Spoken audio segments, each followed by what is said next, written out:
snow battered the quiet town of Ridgewood Falls as Ethan Cole pulled his coat tighter and kept his eyes on the road ahead.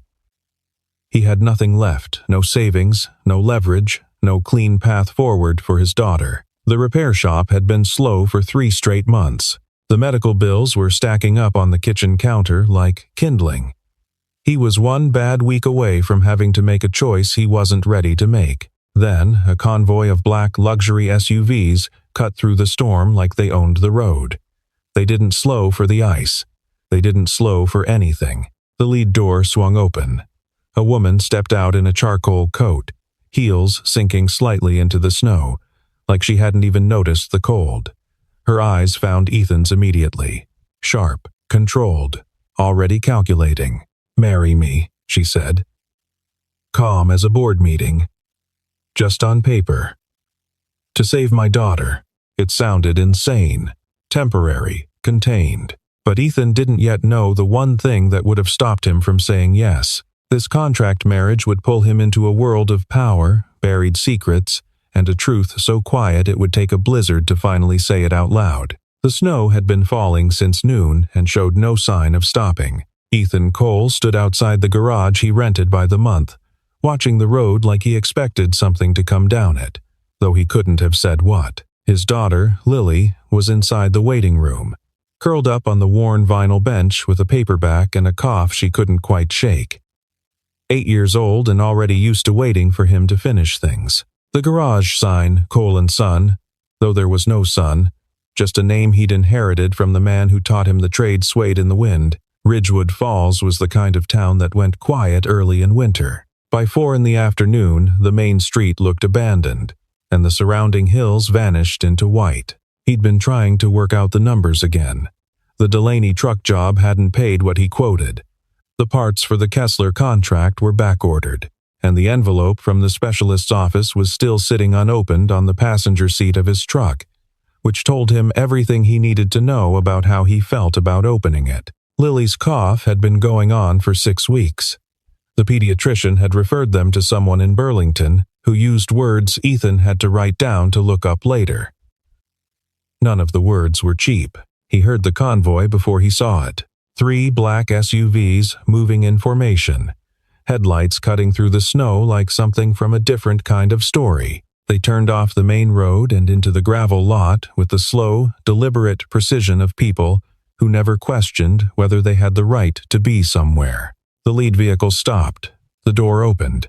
She stepped out without hesitation.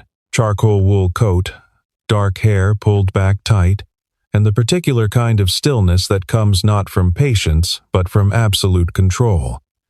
She looked at the garage. She looked at him. She didn't introduce herself. "You're Ethan Cole." It wasn't a question. I'm Victoria Hale." A pause that felt intentional.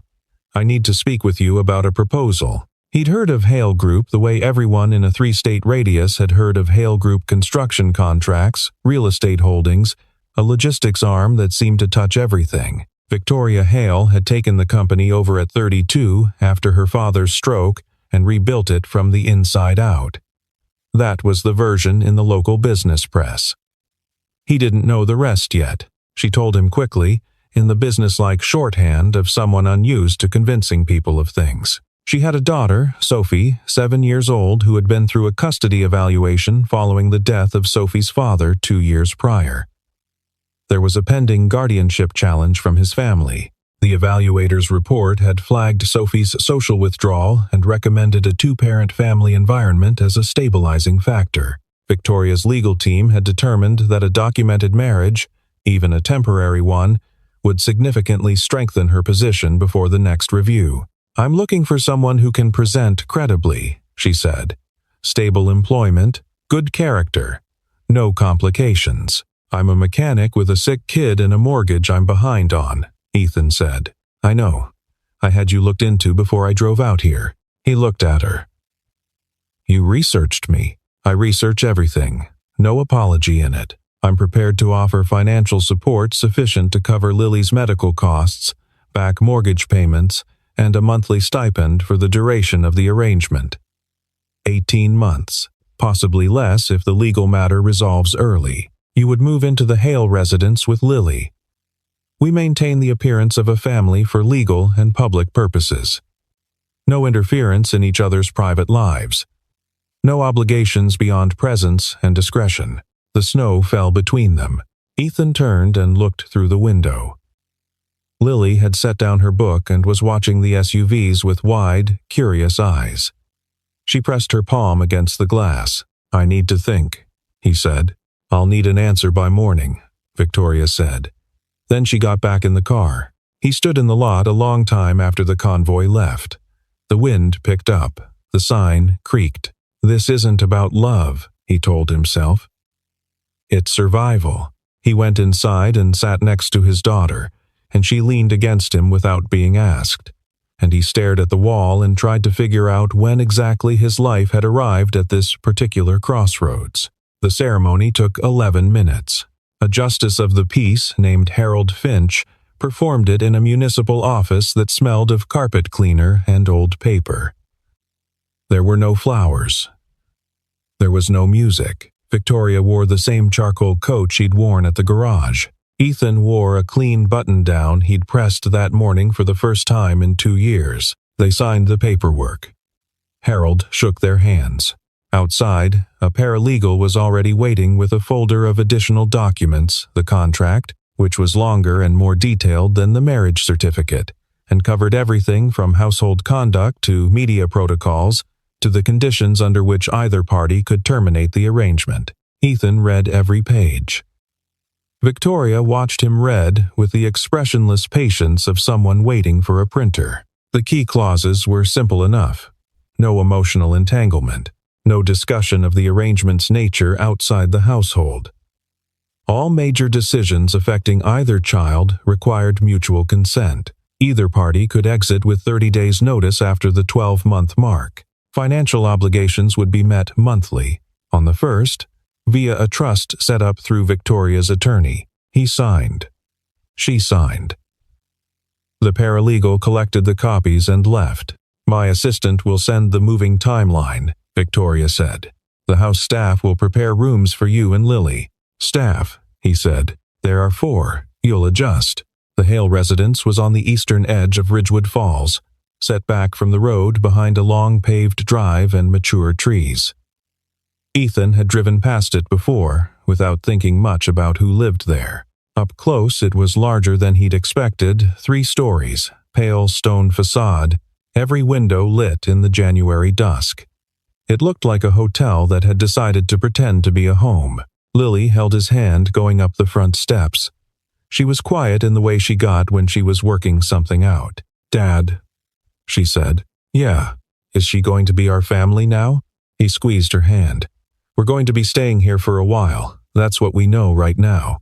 Sophie met them at the door, technically, in that she was standing in the hallway when the door opened. She was small for 7, with her mother's dark eyes and her father's, or so Ethan assumed, careful distance from everything. She looked at Lily. She looked at Ethan. She turned and walked away without speaking. Lily watched her go. She seemed shy. Give her time. Victoria was already moving toward her study. One of the staff, a quiet woman named Gretchen, who seemed to have been briefed on exactly how much warmth to project, showed Ethan and Lily to their rooms. They were nicer than anything Ethan had slept in. There were fresh towels folded in hospital corners and a bowl of fruit on the dresser that no one had asked for. He sat on the edge of the bed and listened to the house. The media attention had started the day after the wedding announcement went through the legal channels. Local first, then regional Victoria Hale, CEO of Hale Group, quietly weds local tradesman. The phrasing varied. None of it was wrong, exactly. The legal team had prepared a 2-line statement and released it without comment. Victoria had told him, "Don't engage, don't explain, don't confirm or deny anything beyond what the statement covers." He was a role. He understood that. He'd agreed to it. What he hadn't quite prepared himself for was how completely he would feel it. That first night, dinner was served at 7 in the formal dining room. Victoria sat at the head of the table. Ethan sat across from an empty chair. The girls sat on opposite sides and didn't speak. One of the staff served a meal that was well prepared and completely silent to eat. Victoria read something on her phone between bites. Sophie arranged her food methodically. Lily looked at Ethan twice with an expression he recognized as help. After dinner, Victoria excused herself immediately. Sophie disappeared upstairs. Lily helped Ethan carry the plates to the kitchen because she'd been raised to, and Gretchen looked quietly startled by this. "Dad," Lily had asked, "is she really our family now?" He washed the dishes himself because he didn't know what else to do with his hands. The first week had the texture of a language barrier. Ethan kept reaching for things that weren't there. The sound of quiet that meant Lily was asleep replaced here by a stillness that felt entirely different, watchful rather than restful. He woke up each morning, slightly disoriented, and took longer than he should have to remember where he was and why. The house had rules that no one stated directly. Breakfast was between 6:30 and 8. Staff handled cleaning. You did not move cleaning supplies. The back garden gate had a combination lock, and the code was written on a card in the kitchen drawer, but it felt somehow like the kind of thing you were supposed to already know. Meetings happened in Victoria's study with the door closed, and when the door was closed, you did not knock. Sophie remained sealed. She moved through the house like a small planet with its own gravity present, orbiting, never quite making contact. She ate her meals. She completed her homework at the dining table with a precision that seemed less like diligence and more like avoidance. She did not speak to Lily beyond the functional minimum. She did not speak to Ethan at all. Lily tried. She was constitutionally incapable of not trying. She put a drawing of a dog on Sophie's door. Sophie did not acknowledge it, but she also didn't remove it. Lily took this as progress. Ethan wasn't sure she was wrong. Victoria was present in the house the way a building is present, structurally significant, entirely impersonal. She left for the office at 7:15 each morning before the girls were fully awake. She returned at 7:30 each evening in time for the formal dinner that proceeded in the same studied silence as the first. She answered direct questions. She initiated nothing. Ethan had been in situations before where the air itself felt stretched thin the weeks after his wife Carolyn died. The months of probate and adjustment and learning how to be a singular parent, and this had a similar quality, except there was no grief here, just absence where warmth should have been. On Thursday of the first week, he made dinner himself. He didn't ask. He just arrived in the kitchen at 5:30, found Gretchen prepping the usual, and said, politely, that he'd take it from here tonight. Gretchen looked at him with an expression that mixed surprise with the faint alarm of someone whose professional territory had been gently breached. But she stepped back. He made what he knew how to make: chicken braised in cider, mashed potatoes with too much butter, green beans with garlic. Nothing complex. Nothing requiring equipment he had to ask about. The smell changed the house. Sophie appeared in the kitchen doorway at 5 minutes to 6, drawn by something she probably couldn't name. She stood there, looking at the pan like she was solving a problem. "It's chicken," Ethan said. He didn't make a production of her being there. She said nothing. But she didn't leave. When dinner was served, something small but measurable shifted. The food wasn't the usual careful restaurant-quality meal that appeared from behind closed kitchen doors. It was rougher, more fragrant, unmistakably made by a person rather than a process. Lily ate enthusiastically and said so, loudly, in the way she said most things. Sophie took a second serving without being asked. Victoria looked at her daughter's plate. Then she looked at Ethan. It was the longest she'd looked directly at him since the wedding. Her expression didn't change, but something behind it did a slight recalibration, quick as a blink. She said nothing, but that evening, for the first time, she did not go directly to her study after dinner. She stood at the kitchen counter for 4 minutes, Ethan counted, not on purpose, drinking tea and looking out the dark window. Then she left. He cleaned up. Lily brushed her teeth. Sophie went upstairs. The house settled into its particular quiet, and Ethan thought, something moved, just slightly, in there. It started with a leaking pipe under the second-floor bathroom sink. Ethan heard it on a Saturday morning, the thin, steady drip that mechanics recognize the way doctors recognize a murmur. He found the source, assessed the joint, and went looking for the right wrench in the utility room. He found a toolkit that had apparently never been opened. Every tool still nested in its foam cutout, pristine and theoretical. He fixed the pipe in 20 minutes. He didn't tell anyone, but Gretchen mentioned it to Victoria later that day because of course she did, and that evening Victoria paused in the hallway and said, "Without ceremony, you fixed the bathroom sink. The compression fitting was loose. It'll hold now." She looked at him for a moment as though she'd expected a different kind of person to be standing there. "Thank you." He nodded. She walked on. That was the first crack, not large, but structural. The second came on a Wednesday in late January when a storm knocked out the power at 9 in the evening. The house backup generator kicked in after 30 seconds but only powered the essential systems: the refrigerator, the security panel, a few outlets. The decorative lighting stayed dark. The heating dropped to its battery minimum.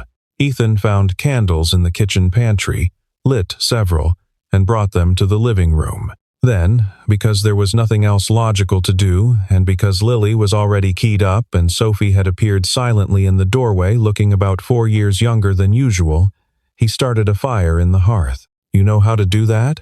Lily asked. "Every dad knows how to do that," he said, which was not technically true but landed correctly. Sophie moved into the room by increments, first the doorway, then the far edge of the carpet, then the low armchair closest to the fire. She sat with her knees drawn up and watched the flames without speaking. Ethan told a story, not a particularly good one, something about a fisherman and a stubborn fish and a misunderstanding about directions. But he told it the way his own father had told him stories, which was slowly, with pauses in the right places, and without the particular nervous energy of someone performing for an audience. He just talked. Lily laughed twice. Once where it was supposed to be funny, once where it wasn't. Sophie didn't laugh. But she didn't move, either. She stayed in the chair with her knees pulled up and her eyes on the fire. And at some point during the story, she stopped looking quite so braced for something to go wrong. When both girls were asleep on the couch, Lily sprawled and unselfconscious. Sophie curled with rigid precision, hands tucked under her chin. Ethan added one more log to the fire and sat back. Victoria was in the room. He didn't know when she'd come in. She was standing just inside the doorway with a cup of tea going cold in her hand, watching her daughter sleep with an expression Ethan had not seen on her before, something unguarded and painful and entirely private. He said nothing. She said nothing. After a while, she crossed the room, took the armchair at the far end, and sat. She didn't speak. She watched Sophie breathe. The fire popped. The snow continued outside. Ethan looked at Victoria's face in the firelight and saw, just for a moment, the architecture of something underneath the control. A mother, exhausted and afraid, who had built an entire fortress to protect one small person and still wasn't sure it was enough. He looked away. It didn't feel like his thing to see, but he'd seen it. And something about that was harder to put down than he'd expected. February arrived quietly, and the household, almost without noticing, stopped being so careful. Lily discovered that Sophie owned 14 books about deep-sea creatures, and considered this the most interesting thing that had ever happened to her. Sophie discovered that Lily, when asked directly, had opinions about everything and wasn't intimidated by silence. They began doing homework at the same table. They began having arguments, real ones, with stakes, about topics like whether octopuses were smarter than dolphins. Lily: yes. Sophie: that depends on how you define smart. And these arguments were, in their own way, the healthiest sounds the house had produced since Ethan arrived. The science fair was announced in mid-February. Both girls were entered independently. Lily wanted to do something about soil erosion. Sophie wanted to do something about bioluminescence. Ethan spent a Saturday afternoon helping them construct 2 projects simultaneously at the kitchen table, which required a level of logistical flexibility that would have impressed a moderately experienced event planner. He cut the poster boards. He helped source the sand for Lily's demonstration tray. He tracked down 2 small LEDs for Sophie's deep water model, which she had drawn out in precise detail in a notebook she'd clearly been working on for weeks. Sophie handed him the notebook without looking at him. "The circuit needs to work without the wire showing," she said. "Okay." He studied the diagram. "That's doable. I'll need about an hour." She watched him work for the full hour, occasionally pointing out a measurement he'd gotten slightly wrong, which he appreciated more than he let on because she was right every time. The night of the fair, Victoria arrived 20 minutes after it opened. She'd come directly from a meeting downtown, still in her work clothes, hair slightly less controlled than usual from the wind, moving through the crowded school gymnasium with the quiet intensity of someone who'd had to make an effort to be there and was aware it showed. She found Sophie's display first. Sophie was standing next to it, explaining the principles of bioluminescence to a teacher who was nodding with genuine interest. The LED circuit worked. The deep water model glowed in the way Sophie had diagrammed it in that notebook. Victoria stopped a few feet away and listened without interrupting. When the teacher moved on, Sophie looked at her mother. Something passed between them that Ethan, standing across the room, couldn't quite read, but it lasted longer than their usual exchanges. Later, walking to the car, Sophie walked between them. Not performing it, just walking between them because that was where she was. Then, at the car door, she looked up at Ethan and said, "Thanks, Dad." She caught herself immediately, blinked, recalculated, looked away. "Any time," he said. He didn't make it into a moment. He just meant it. In the car, Victoria sat in the front passenger seat and looked straight ahead at the road. She was quiet for the whole drive, but it was a different kind of quiet from the governance policy quiet of the first weeks.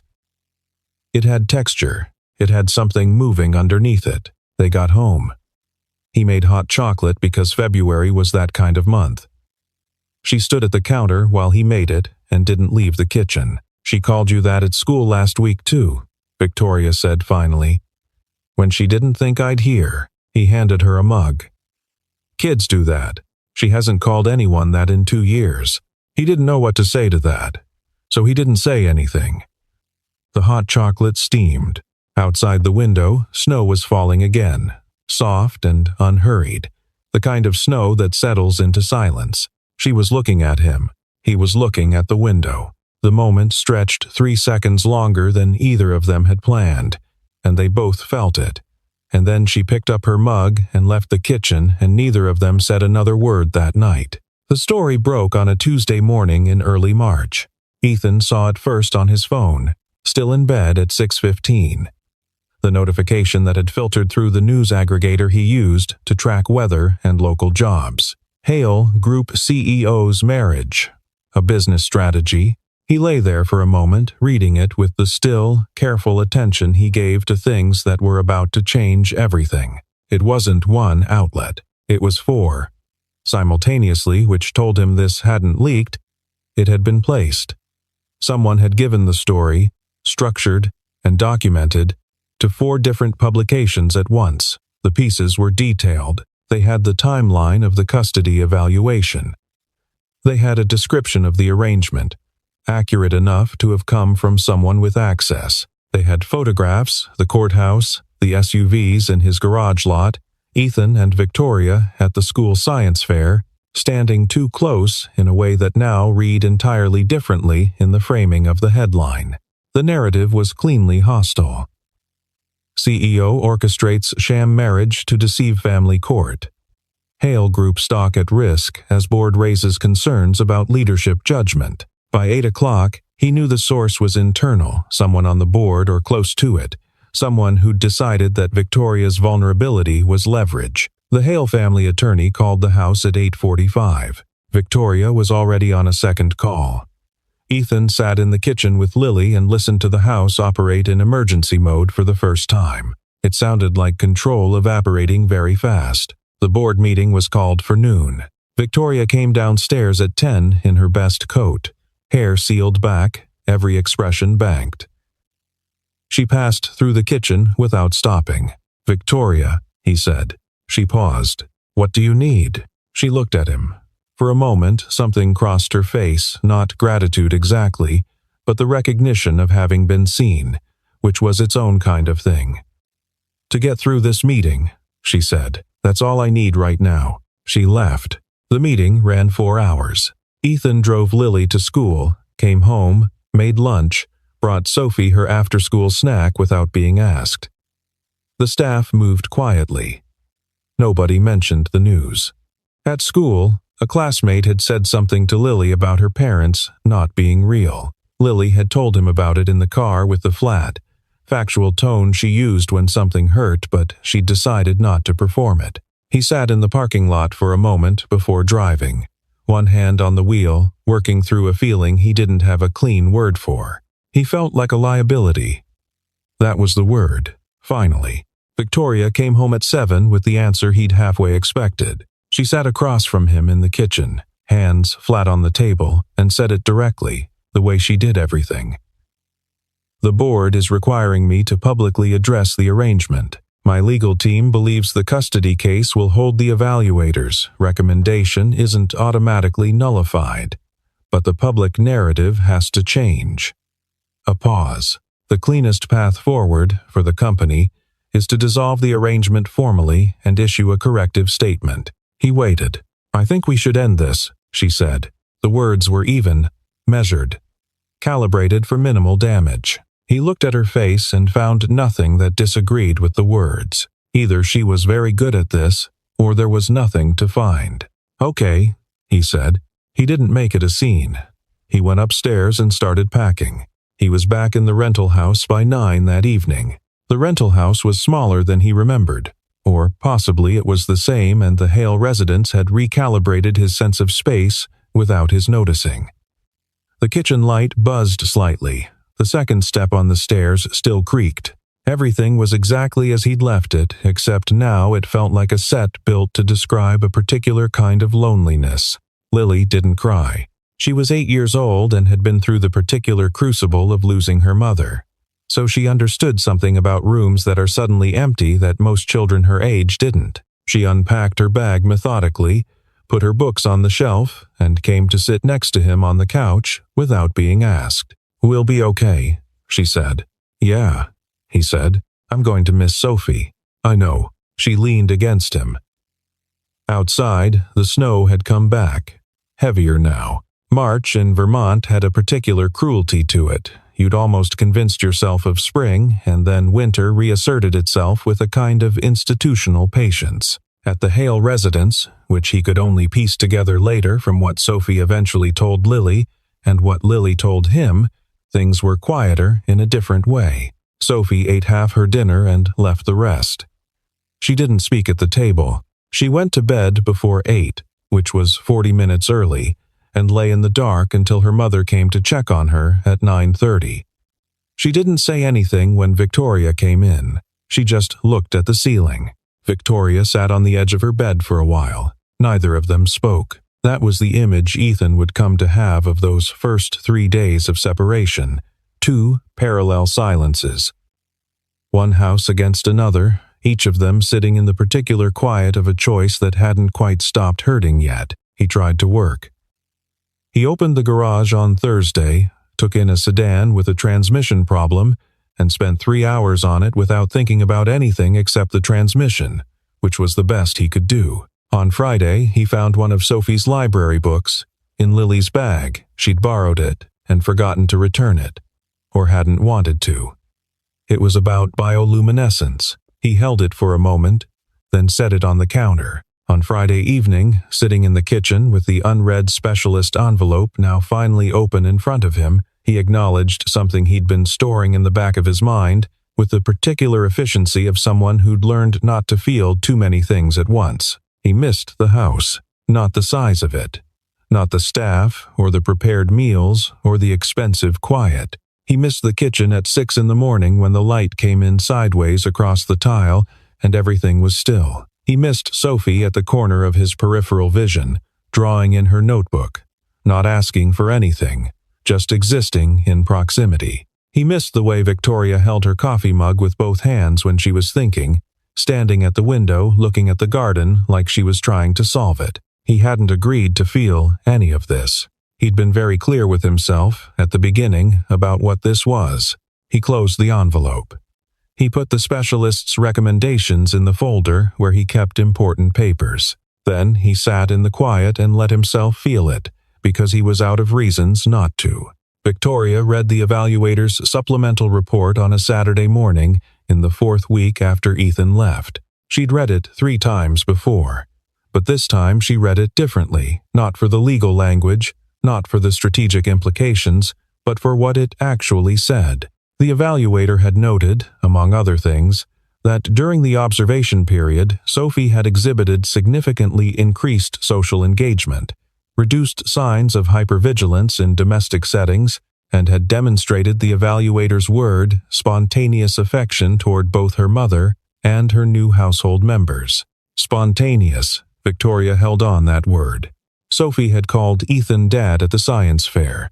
Not for the evaluator, not for the camera of some legal performance, because it had come out of her before she could stop it. That was the thing about Sophie, she had her mother's instinct for control, the same fine-tuned mechanism for managing what she let people see. For Sophie to call someone Dad without calculating it first meant it had arrived somewhere below the mechanism. Below the defense, Victoria set the report down.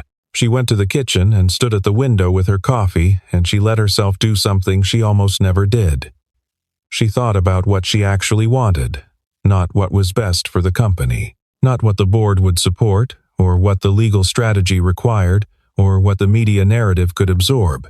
What she, Victoria Hale, wanted for the life she was actually living. She wanted Lily doing homework at the kitchen table with Sophie.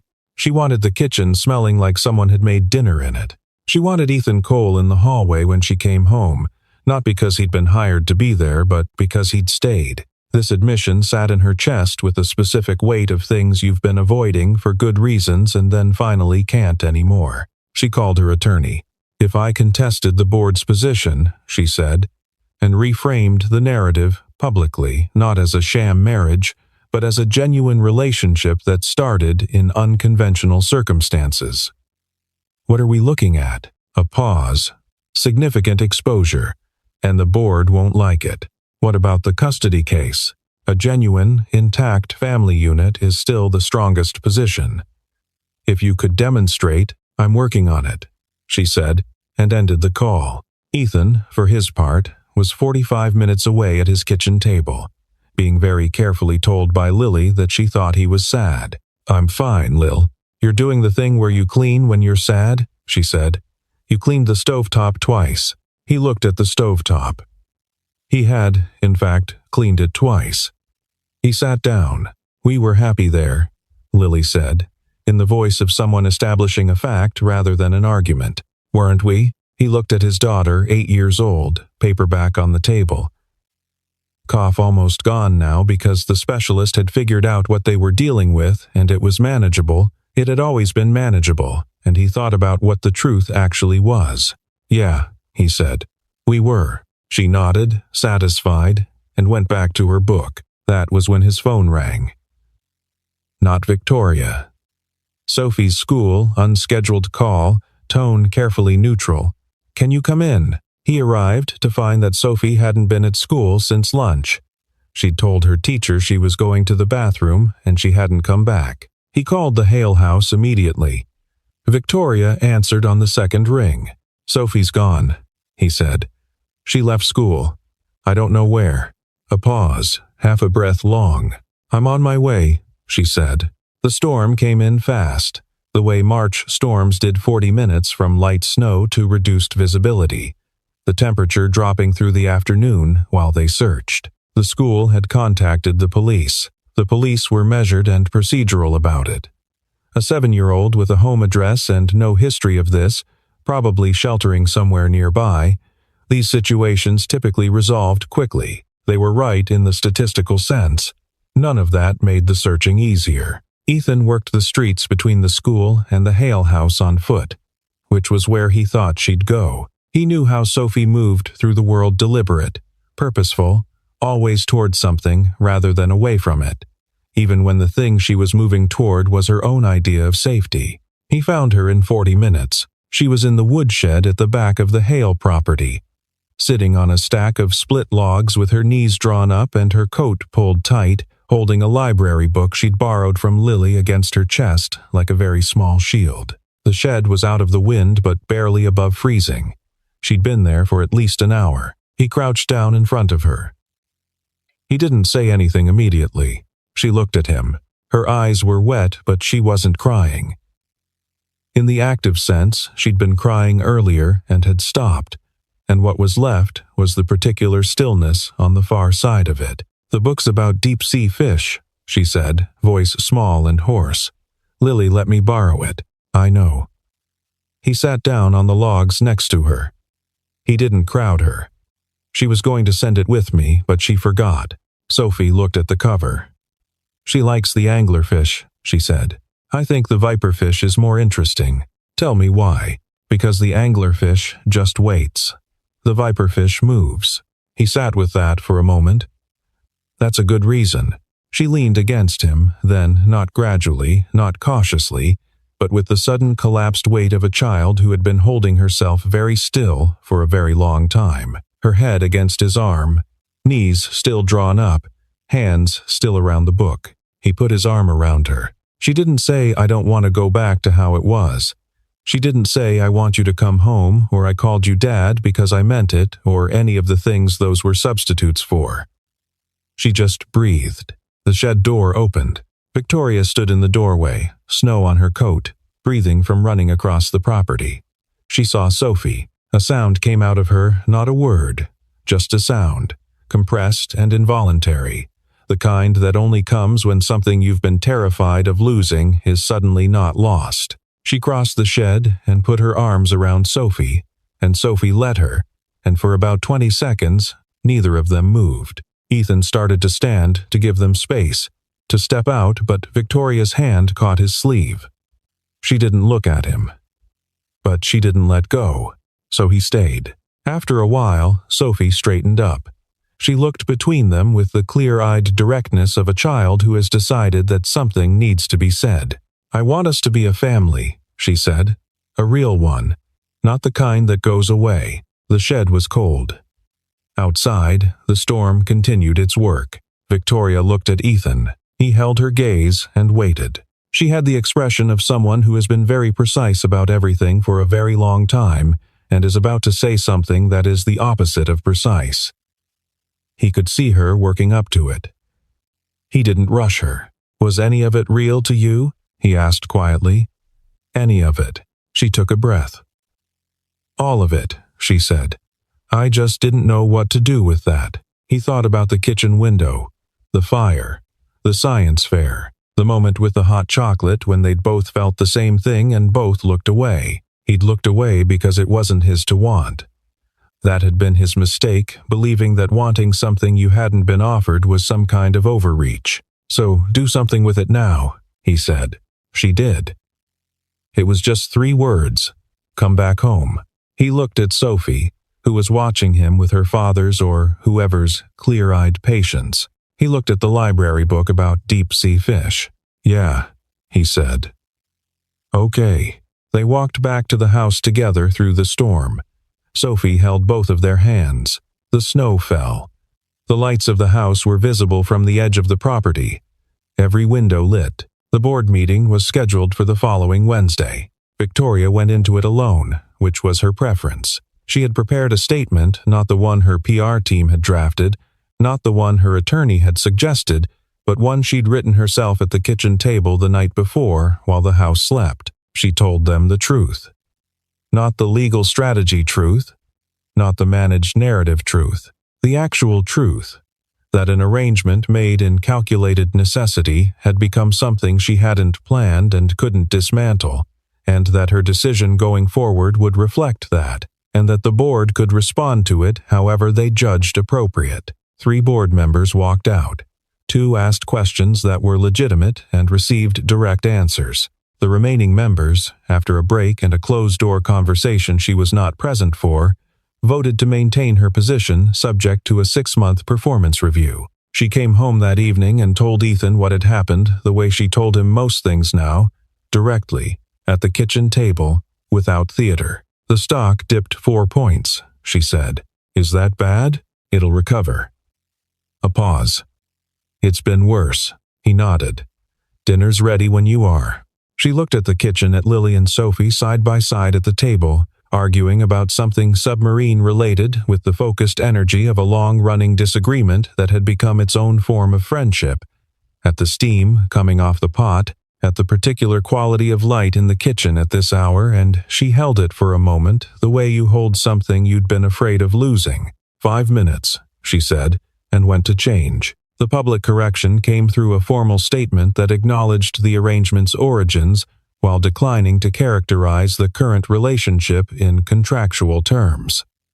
The language was careful. The subtext was not. Enough people understood what it meant that the questions largely stopped, replaced by the mild, curious indifference that attends most stories once the drama has resolved. The custody evaluator submitted a supplemental observation report in April. She noted that Sophie's presentation had changed substantially since the last evaluation: increased engagement, improved sleep patterns per parental report, no further incidents of school refusal. She recommended that the current family configuration be maintained and that no further interventions were indicated at this time. The Hale family attorney filed the report. The matter was, quietly, closed. In May, Ethan moved most of his tools into the detached workshop behind the house. He'd begun taking small projects again, furniture commissions, custom cabinetry alongside the mechanic work, which he still ran from the garage in town 2 days a week. The work suited him. The balance suited him better than anything had in years. Sophie's bioluminescence project won second place at the regional science fair. She was philosophical about not winning first. The first place project was about water filtration, she told Ethan on the drive home. That sounds useful. Bioluminescence is also useful, just on a longer time horizon. He laughed. She looked satisfied. On a Friday evening in June, the four of them ate dinner on the back porch, because the light at that hour was worth the trouble. It was the kind of late spring evening that appears in New England, as if apologizing for winter warm, generous, the grass very green and the air very still. Lily and Sophie had gone inside to get dessert and were taking longer than necessary, which meant something was being negotiated in the kitchen. Victoria sat across from Ethan with a glass of wine, watching the last light on the garden. "I keep thinking about that first dinner," she said. "The formal dining room. The silence. I keep thinking about the hot chocolate," he said. She smiled, not the controlled, public-facing version. The other one that he'd first seen by firelight and had been watching for ever since. "What about it?" "I looked away," he said. "I shouldn't have." She considered that. "We both did." "Yeah." The girls came back with ice cream, disagreeing about something with the happy, unguarded energy of people who've decided each other is permanent. They took their seats, and the argument continued, and the light continued fading, and nobody rushed anything. Later, when the girls were asleep and the house had found its particular quiet lived in now, full of the specific sound of a household that was actually working, Victoria came to stand next to him in the kitchen, not needing anything, just present. The snow was 6 months away. It would come back, because it always did. But that evening, the garden was dark and warm, and the window was open, and the house held all of them, and nobody was leaving. Outside, the last of the light disappeared over the hills. Inside, a family settled into the quiet it had built for itself, one small choice at a time. Some families aren't born. They are chosen in the coldest winters.